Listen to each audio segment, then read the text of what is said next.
I'm Abe Madkour. I'm publisher of Sports Business Journal. It's great to see everybody today. Hope everybody had a great first day. Need to tone this one down just a little bit. Thank you. So we're going to have a great second day, but I do want to take a second. All the work that has been put into this event over months really has been done by our lead conference director on SBJ Tech Week. I want you all to put your hands together for Casey Robinson. She is right here. Give it up. All day yesterday, all day today, all the little accoutrements. Thank you. Great job. So we're going to have a full day. It's going to be exciting. To kick it off, we have a speaker who hasn't spoken publicly to a business audience very frequently. And so we're very excited to have Samantha Holloway, owner of the Seattle Kraken, with us today. Let's take a look at Samantha's story.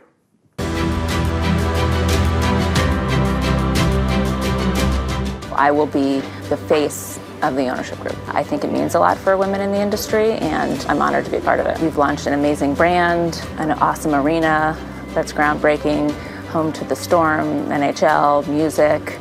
We've got the One Roof Foundation. This arena was built to house an NBA team as well. And from an ownership perspective, we're extremely proud of where we are, both from an organizational perspective, from a community perspective, on the ice as well. The organization was built with integrity from the ground up. We have tremendous executives. The team is outstanding on both hockey operations and the business side. We love the fan base. They recognize what we're doing for the community, and they do like winning games too. Samantha Holloway from the Kraken.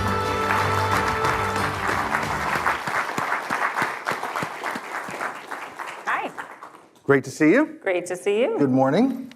I've got a question for the audience. Raise your hand. She can see, I can see. It is bright, but raise your hand if you've been to Climate Pledge Arena. Woo! Okay, then raise your hand. Raise your hand. You want to go. Who wants to go? There you go. So that's an open invite. How many been to an actual Kraken game at Climate Pledge Arena? Raise your hand. Okay, great. Great to have you here. We're going to talk about a lot of things. We're going to talk about your story, your journey, but also your view of the sports experience. Your questions from the audience are welcome and encouraged. Got the iPad here. Ask Sam. Can I call you Sam? Please. Okay. I asked Sam questions because, again, she hasn't really been in front of a sports business audience, so it's a great opportunity. The team was awarded in 2018, roughly 2019. Started play in 2021, 21-22. It's our fourth season. Right fourth season. And of course, it was started by a group of partners led by her late father, and you've been owner.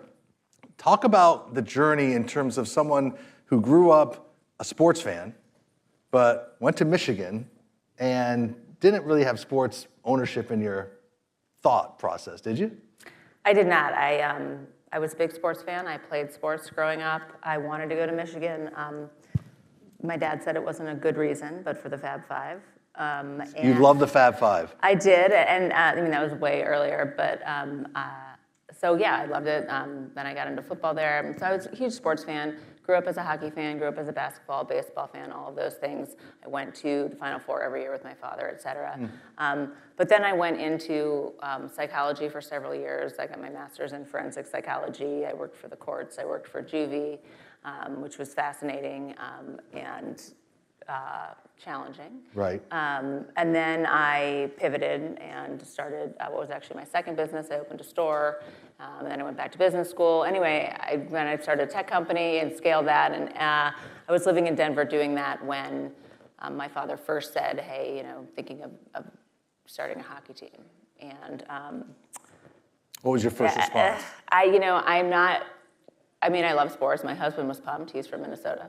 I was excited for it, but I didn't know what that would mean for me in the future, knowing that I had taken a different trajectory and I wasn't, at the time, in the public eye as much. So, but it's evolved over time, and what a privilege to do it now. So you grew up, did you play sports? Mm-hmm. What sports did you play? Were you any good?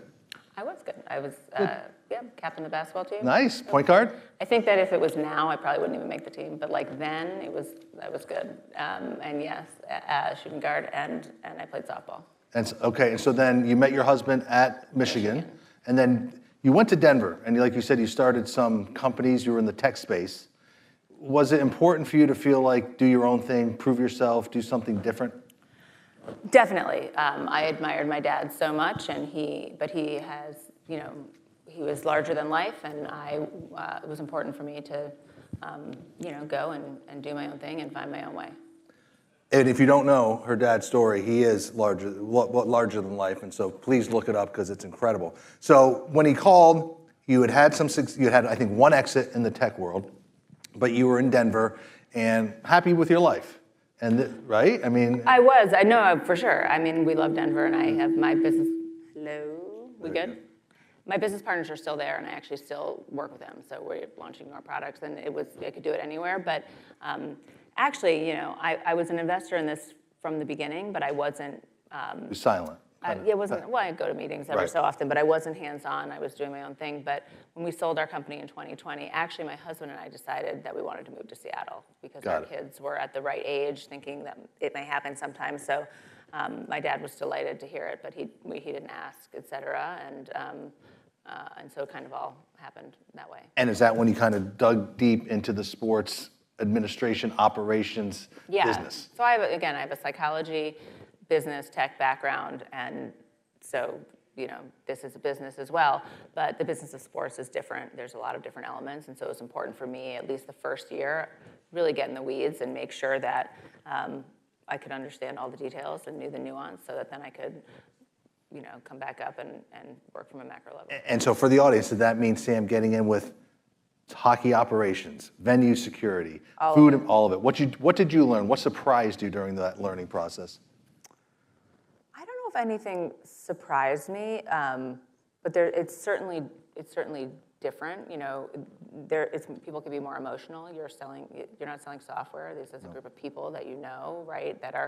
Anything can happen, right? You don't have as much control. I ran sales for my company, and you can walk in and you know your sales pitch and you can anticipate what's going to happen, but this is very different. Anything can happen on the ice, and then our captain gets hurt and he's out for 3 months, right? And so there's lots of ups and downs, and there can be a pandemic, whatever could happen, right? So it's fascinating in that way.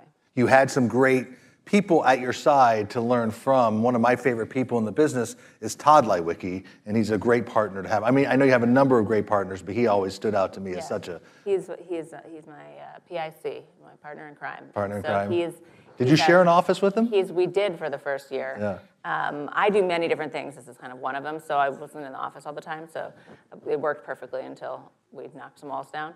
But he's amazing. I mean, he is, for anyone who knows him or doesn't know him, you should. He's a legend in the sports community, and his brother Tim has been excellent as well. And but I'm with Todd every day, and he was super valuable in terms of making sure that I knew all that was going on. Yeah, he's seen so much, and he's been in the business for so long that he's a great person to learn from. I've learned so much from him. So talk first about the Seattle community, because I think Seattle doesn't get I don't think sometimes it gets the respect it deserves for all the sports teams that are in that market and successful. I mean, there are a number of them. It's very competitive.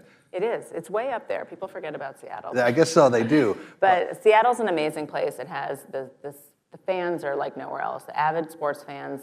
We are supporting a lot of teams. A lot of teams. Of our weight class. Yeah.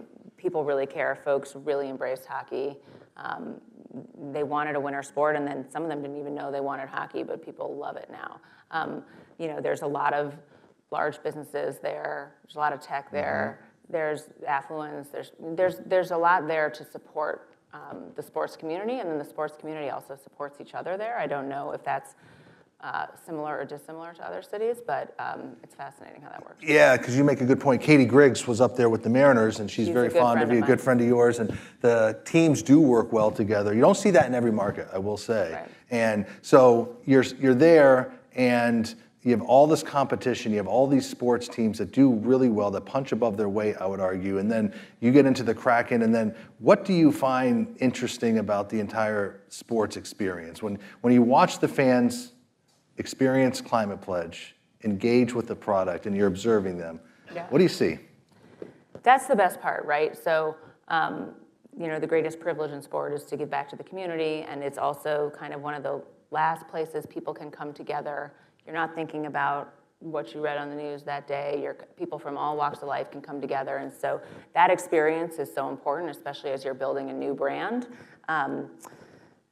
As it takes a long time to sort everything out on the ice. You want to be able to build that experience no matter what happens, and we've really focused on listening to fans to make sure that we're iterating, we're changing the in-game experience, whatever the thing may be. What do you think they want the most? Like, what's the biggest complaint? I always ask team executives, outside of a win or a loss, what is your email filled with the next day in terms of, wow, I wish this went better? So we're really fortunate in terms of the arena. So there aren't long lines. The thing we were most worried about was transportation. This is an urban arena, but 25% of people use public transportation. We embed an Orca pass in every ticket. So a lot of the things that we were really nervous about have gone really well. We don't have long wait times, et cetera.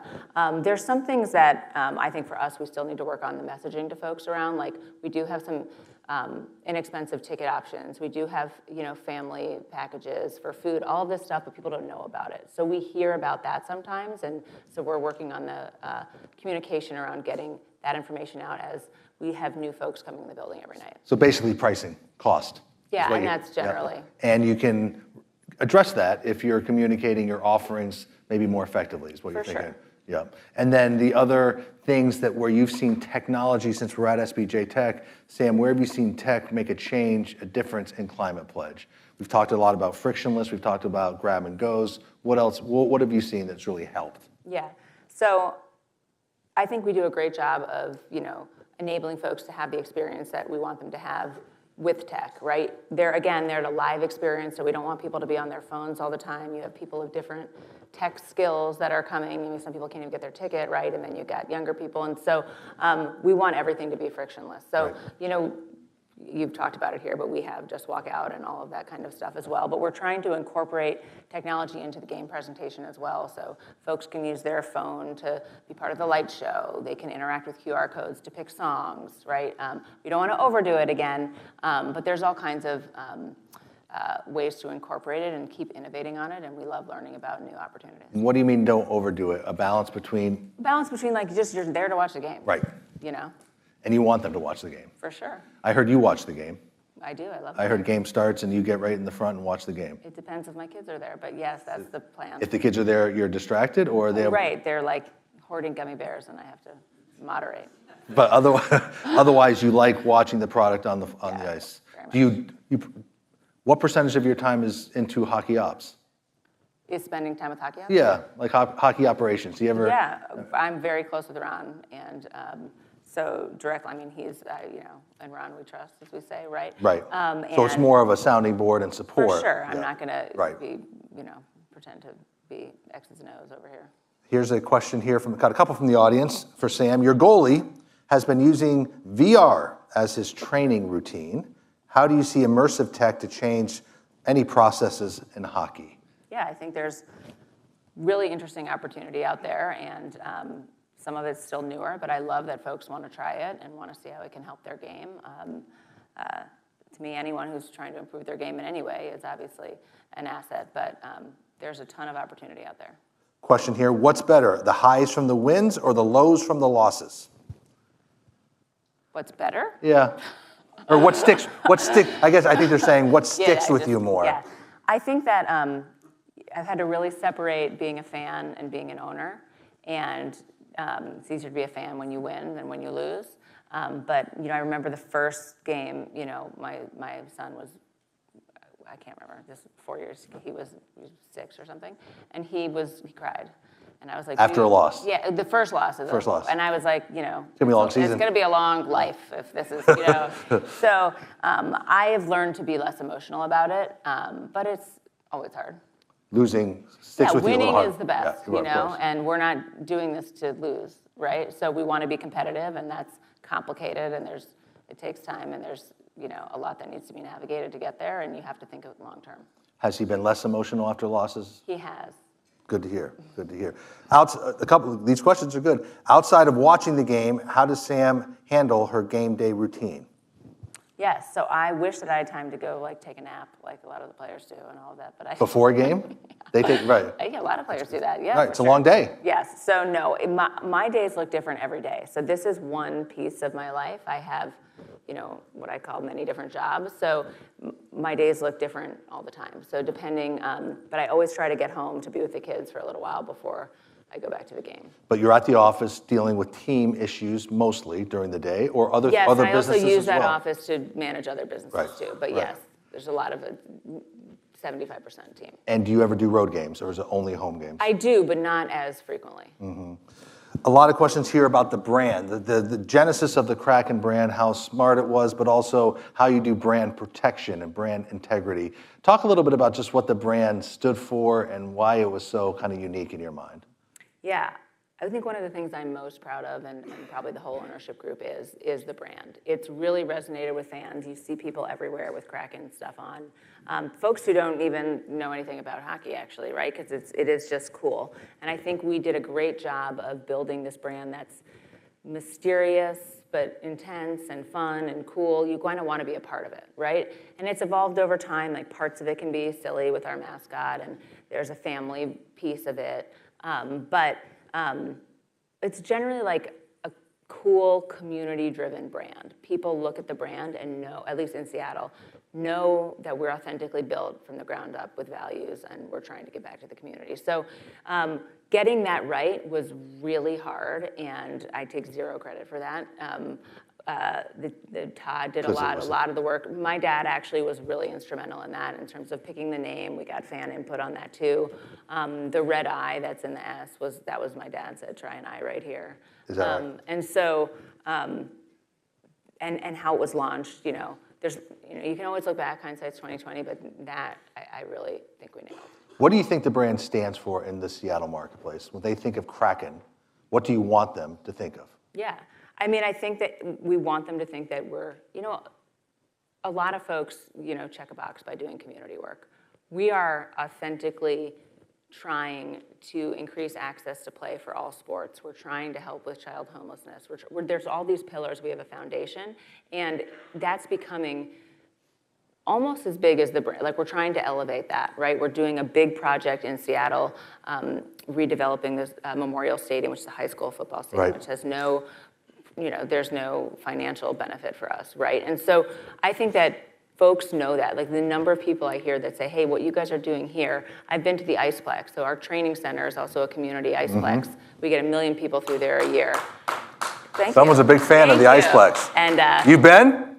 Okay. Excellent. I mean, we're out of ice, so we're looking to build more. So you're already over We're already over. There's leagues, there's girls, there's boys, there's adults, there's figure skating, there's birthday parties. It's a true community place where we're trying to, build the love for the game of hockey. Let me follow up on that real quick, because Sam, how do you make that kind of, it sounds to you, it's a North Star for you. So do you have to keep repeating that? Because a lot of teams will have a community relations department, nice to have, it's over here, do your thing. Yeah. But you're obviously making emphasis. Because of, and again, I'll give Todd the credit, like there are amazing people at our organization, because Todd is amazing, right? And other people want to work together. And so we don't have to repeat it because they are living it.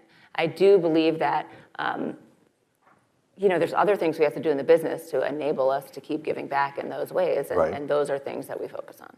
Got to win too, right? Yes, that's what we're working on. I know. A couple other questions.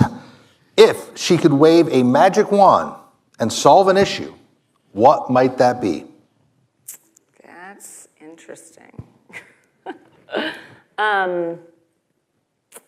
Rain? I'm just kidding. It doesn't actually. It was horrible here yesterday. It was bad here, but that shouldn't impact you guys. I'm just kidding. Right. No, that's a great question. I think obviously the team on the ice, we want to be more competitive, but it's a complicated issue. It's a big leak. There's a lot going into that, and so I think you could wave a magic wand and be in the playoffs or something. Yeah. Which you were year two. Year two. And so, but it's hard. Competitive, it's hard. It's competitive, and we have a lot of young guys, and we are building from the ground up and looking long term. And that doesn't mean that we can't be competitive now, and that we do need to, take risks and be aggressive and all of those things. I know you were with Commissioner Bettman yesterday. He was with us to kick off Tech Week. He talked about how he thinks the game is in a really good state, really good position. What's your position and point of view on the state of the NHL? Yeah, I talked to him about that yesterday too. I'm super bullish on the NHL. Why? I think of all the leagues, it's, and obviously I'm biased because that's Right. But it has tremendous upside, and there's a lot of momentum right now. So you look at the Four Nations, like people are into hockey that never were before. They're understanding the grit and the determination behind these players, and it's fun, right? You want to be part of it. It's an exciting time for hockey. It's a good point because, like he said yesterday, the play on the ice is faster. The players they're better athletes. They're more skilled. People are scoring more scoring. Scoring is up, and you've had a nice run here between Four Nations, and now you've got. I thought what they did in Columbus with 95,000 fans there, and they got the Olympics next year. It's in a pretty good position, which at times hasn't always been the case with the NHL. How do you see the rise of sports gambling affecting your sport and your players? It's a great question. I mean, listen, I think it's an interesting revenue stream. There's complications around how to execute it, and but if you can sort it out, I think that you have to think about what the fans want, and people want to do that, right? And so, how do you deliver it in a way that is safe for everybody, works for your organization, doesn't get players in trouble, that kind of thing? I think there's a lot to be sorted out, but I think it's interesting. I should know this. Legalized gambling is in Washington? Well, I should know that too, but there's a lot that's controlled by the tribes as well, and so it's a complicated issue. Likely she can't answer this, but what is the status of the NBA in Seattle? You guys have been connected to an NBA expansion team in the market. Yeah, for sure. So listen, we have an arena that could be great for an NBA team. The market will explode if an NBA team comes. The NBA is not expanding at the moment, so if and when they decide to do that, we are interested in discussing it. Was Climate Pledge built for NBA ready? It is. Yeah. It is. I mean, the Storm play there. They do play there, but a lot of different venues, there's different, more hockey. for sure. Right. But it's a good hockey venue? It's a great My man, is it a good hockey venue? Yes. Okay, I'm taking it from the audience. That's right, I could have said something, that was bad. Okay, another one. How has it been to be a female leader in a male-dominated industry, especially among other owners? So it's you, it's Kim, it's maybe Ann Walton. Who else? Maybe. Right. Yeah. It's been. I mean, listen. I recognize the importance as it is important. Not as and with it comes great, opportunity and responsibility and privilege and all that. And I think there's ownership and there's leadership, but I think there's a growing number of females in leadership roles in sports, right? Whether it's front office or behind the bench or at the league offices. So lots of women watch sports. Lots of girls watch sports. So it's important to have perspective from someone who's can understand that piece of the demographic, right? So it's really important. But again, I want to be judged at the end of the day on how the organization is doing, how the team is doing, all of that. I personally have had a great experience in the NHL. The owners have been very welcoming. Gary's delightful. The league office is great. Mm-hmm.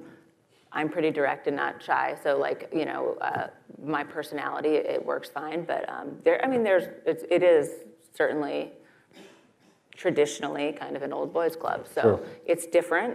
But I think the league is evolving as well. 2 follow-ups on that, Sam. One, when you look around the venue and you're sitting watching a game, what surprises you about the makeup of the attendees for a Kraken home game? What would I mean, there are a lot of families. There are a lot of kids. It's the market, again, you've got kind of the diehard hockey folks, but that's not the majority. It's a lot of sports fans, and there's folks from other teams that rooting for the other team as well, as people are still getting new to the Kraken. Mm-hmm. It's a really positive crew, aside from booing every so often, which they didn't used to do, but they're learning about that now. It's super positive. People will be there till the end, even if we're losing, right? And who knows if that will last forever, but it's a really, at this moment, it's really special in that arena on game nights. You have an energy that's, unlike other events. So heavy on families and heavy on hockey hardcores? Is that how we? Yeah. And then second follow-up, Todd and you, in terms of internally in the organization, you've had a a point of view and a mission to make it a diverse organization that represents Seattle. Still the point of view as you look at Yes, like, I mean, it's a loaded question. You can call it whatever you want, but again, you look out and people who attend sports games represent people from all over the community. It's important to have different backgrounds to be able to provide value there. This is a fair question. The question was, do you think a male owner would have been asked if they watch teams' games or if they ever work with hockey ops? I think I asked how she watches. I get a lot of questions that a lot of male owners would not get, and I give folks the benefit of the doubt. Okay. How is the Kraken Sustainable Transportation Program going? Great. And how might that effort grow for fans in the future? And if they don't know, what is the Sustainable Traffic Program? Right. So we have an Orca pass, which is a public transport pass embedded in every ticket to every event at the arena, and 25% of people use it every night. So it's going really well. Again, I mentioned it earlier, but it's I don't know how many of you have been to Seattle, but it's in Seattle Center, and it's basically a park. And so the streets are small. There was a lot of concern around how the gridlock would be, and it's been great because of the willingness to do this. So it's gone great, and Seattle's building out the light rails for all of that stuff, so it will continue to get better. It'll be bigger than, I think, DC metros at some point. And the light rail is where you said 25% of your Well, the monorail is the last, so they take the light rail and they take the monorail. Right, but yes, they take public transport, could be a bus. Yeah. Right, so that's 25%. Yeah. Got it. More satisfying for Sam, Kraken winning their first playoff series in year 2, or Michigan winning the national championship last year? Great question. Kraken. Kraken, Yeah. I would think so. Yeah. Can she talk about how you have been incorporating the Indigenous community into your brand? Yeah, so the Muckleshoot tribe is a great, not only partner, but supporter of ours and friend of ours. And this is Todd's doing, and he knows folks from, the many different tribes. But Muckleshoots they're on our jersey. And not the casino, which is also a sponsor, but the actual tribe. And that is the first time that's ever happened. And they're great friends. Folks from the tribe helped us write the land acknowledgement, so it wasn't us imposing that. We were being collaborative on it.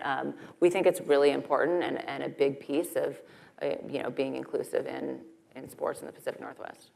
Outside of team performance, what are Sam's key KPIs over the next 12 months? What would be the focus? You leave here, you go back home, you're looking for next year. What would be the key metrics? Yeah, so we're still, I think of it as a startup, but we're kind of in the growth phase now. But, there is a possibility of another team coming, and it would be another winter sport. And it's really important to me, the Kraken are my heart, is to get them out into the market in the way. We've done an amazing job so far, but we need to increase. We just need to continue doing the work to make sure that in the community, you're saying, yeah, in the community, but getting folks to games, right? Right. And some of that is around broadcast. So we brought our broadcast in-house, which is in and of itself its own business, an amazing feat. The team did a wonderful job, and we are over the air now as well as on Amazon Prime. Yep. And so that's enabling us to get to folks who couldn't see games before and trying to get those folks to see what's in the arena, so trying to incorporate some of the pregame that's in the arena onto the broadcast to give people the flavor for what they could get if they come. So we're trying to, there's a strategy around marketing and season ticket member renewals and all of that stuff that's super important.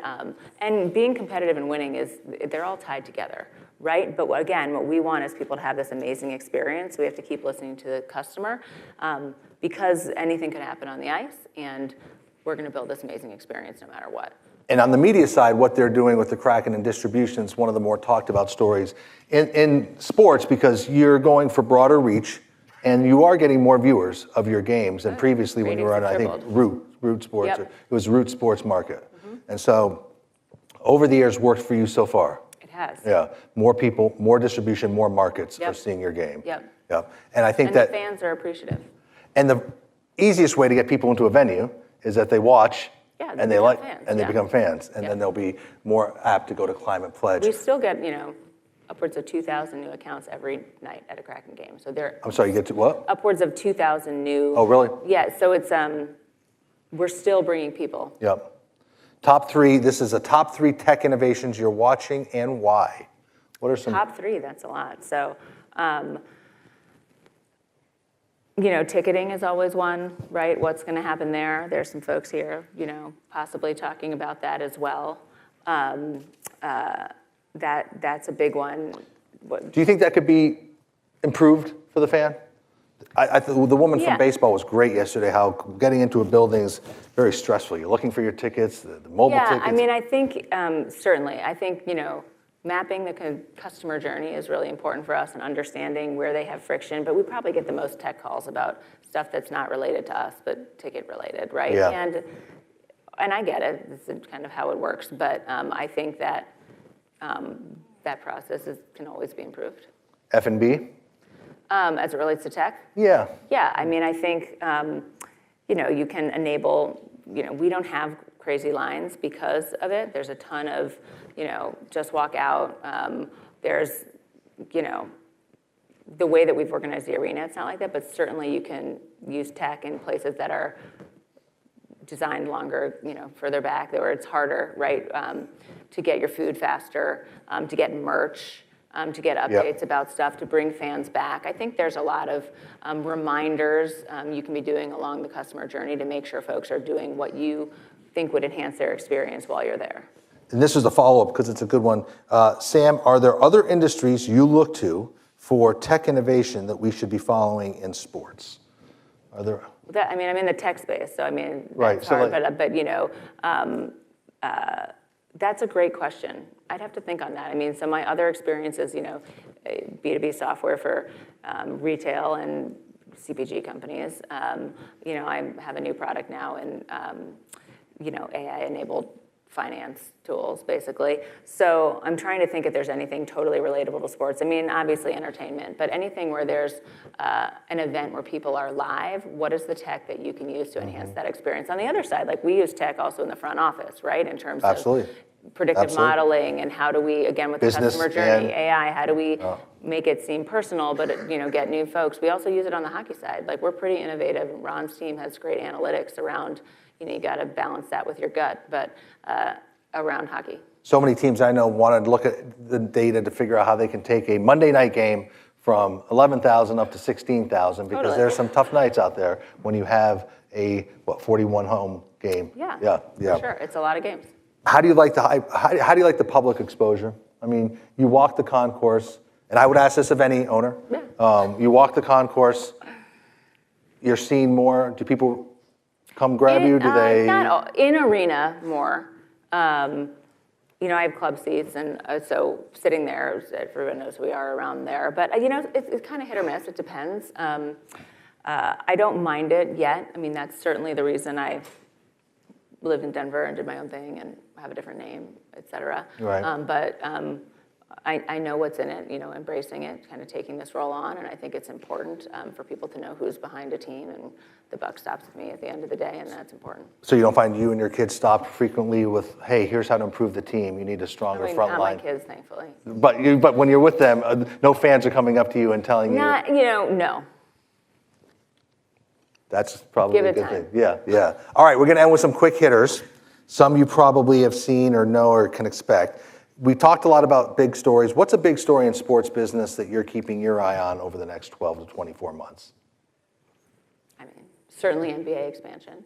But there's others. I think the NWSL is poised. I think the Professional Women's Hockey League. There's some really, there's some really interesting stuff in women's sports happening right now. There is some, yep. And the Storm have certainly been and I'm out a front. minority owner in the Storm as well. Yep. What they've done there with their training facilities and everything, they've done a tremendous job. A sports executive outside of Todd who had great influence on you, and why and how? Outside of Todd, that's the one I was going to pick. I know. Todd is it. I'll give a shout out to Katie, Katie Griggs. She's a good friend of mine, and I think we both learn a lot from each other, and she's a great person to bounce ideas off of, and another female in the industry, which is, there are fewer of us, so we stick together. And if you don't know, she is now running the Baltimore Orioles and has a lot on her plate there and doing some really exciting things. People would be surprised to know a sports team owner spends a lot of their day on? Well, me as a sports team owner, I was saying I do a lot of context switching. So I spend a lot of my day on, every day looks different, which is why who knows what it looks like on game day, right? But I'm a mom, I'm an entrepreneur, I'm still working on businesses in Denver, I'm an investor, I'm GP of a fund, so it depends. Every day looks different, and I'm meeting with different people all the time. Keeps you busy. It Day does. goes by fast, probably. It does. Pretty exciting. I'm exhausted. Help me out. Last question. Finish this sentence for me and for the audience. The sports industry needs to do a better job of? The whole industry. I mean, listen, different leagues and teams are doing different things, but I think, it's challenging, but continuing to be innovative and nimble around how consumers are watching and viewing and participating in the sport while also thinking long-term. So there's so much buzz around sports right now, right? And it's kind of like, it's a little bit like how I felt tech was a few years ago when I was in it. And so I think just staying grounded as well as we think long-term. I'm not saying they're doing a bad job of it, but that comes top of mind. Awesome. Good luck. We'll be watching. Thanks for being with us. Thanks. Give it up for Sam Holloway. All right.